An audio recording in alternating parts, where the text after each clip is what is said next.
Et Monsieur Abdul Rabeh, toujours avec nous sur ce plateau. Alors on va revenir sur ce retour d'Ali Abdallah Saleh au Yémen. On sait que ces derniers jours, la tension a été montée d'un cran, notamment dans la capitale, à Sanaa, où les combats entre les partisans et les opposants au président avaient fait plusieurs dizaines de morts. Est-ce que le retour du président Saleh peut permettre de ramener le calme ou au contraire va entraîner une guerre civile?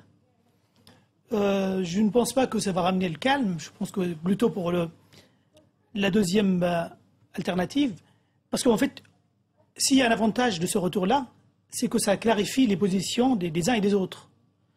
Parce que donc, son départ depuis 3 mois, depuis le 3 juin, ça a créé donc un état d'insomnie relativement, si je puis dire.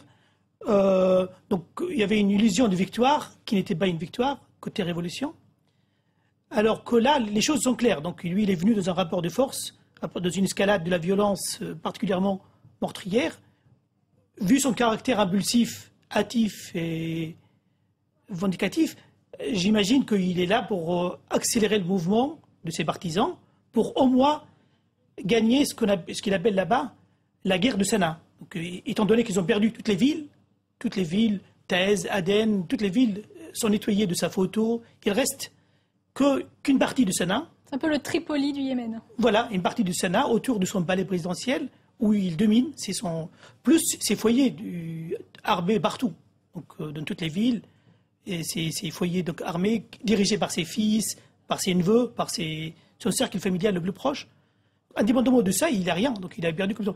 Et donc son retour, c'est pour accélérer un petit peu, pour renforcer, pour aller vite, tout au moins pour gagner Sanaa au moins.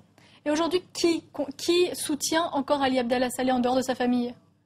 La police, l'armée? Oui, donc il a créé un réseau de clientèle, un réseau clientéliste depuis un moment, depuis 33 ans au pouvoir, beaucoup de corruption. Donc il y a quand même un réseau corrompu dans l'État et partout, qui reste fidèle parce qu'il a beaucoup de privilèges.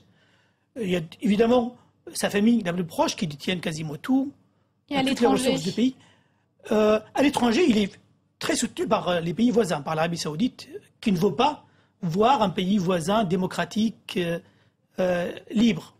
Donc, ce n'est pas un modèle de la démocratie, l'Arabie Saoudite, comme tout le monde le sait. Et donc, ils soutiennent d'une manière claire Ali Abdallah Saleh. Donc, si l'Arabie Saoudite l'a laissé rentrer au Yémen, c'est pour qu'il reprenne le contrôle du pays? Je pense que l'Arabie Saoudite a intérêt. Enfin, son souhait, c'est de voir un chaos maîtrisable. Il ne faut pas un pays fort à côté, ni un pays complètement dans le chaos. Et cette situation-là plaît pas mal à l'Arabie Saoudite parce qu'elle domine complètement la situation. Et son retour, c'est pour qu'il y ait un rapport de force de ce type-là, favorable à ce chaos contrôlable par l'Arabie Saoudite. Elles en sont où les négociations dans le pays, ce fameux plan qui avait été proposé par les monarchies du Golfe? Justement, ça fait donc 3 mois ou plus qu'il refuse de ratifier. Il laisse tous les membres de son parti signer, mais lui, il dit qu'il va signer, qu'il refuse. Donc il a toujours été donc il utilise toujours le ruse tactique, plus la duplicité d'une manière particulièrement perfide. Donc je pense que donc il joue là-dessous, il veut gagner du temps. C'est ce qu'il fait depuis un certain temps. Et donc tous les jours, on entend des choses. Un jour, il appelle à des négociations, d'autres médiations. En gros, il n'a pas l'intention de céder le pouvoir. Il n'a aucune intention de faire ça. C'est vraiment, pour lui, le Yémen, pour sa famille, c'est leur privilège, c'est leur argent de poche. Donc, ils ne veulent pas du tout lâcher. Il est follement accroché au pouvoir et c'est complètement impressionnant. Et la communauté internationale dans tout ça, est-ce qu'elle peut faire quelque chose?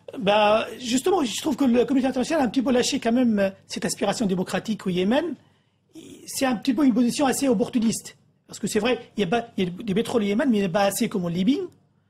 Donc on laisse le dossier à l'Arabie Saoudite. Comme ça, l'Arabie Saoudite remercie bien ceux qui laissent faire ce qu'ils veulent. Et du coup, on s'en fiche un petit peu. Et puis, il y a un abandon clair là-dessus. Justement, c'est parmi les raisons qui ont retardé un petit peu la victoire.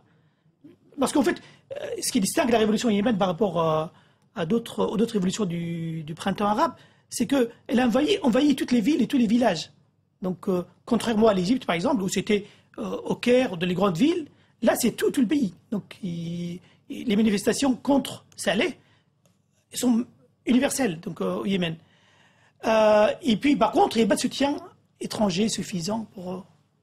Habib Abdelrahman, merci beaucoup d'avoir été notre invité pour ce focus consacré donc au retour d'Ali Abdallah Saleh au Yémen. C'est la fin de ce focus. Merci à vous de l'avoir suivi. Restez avec nous sur France 24.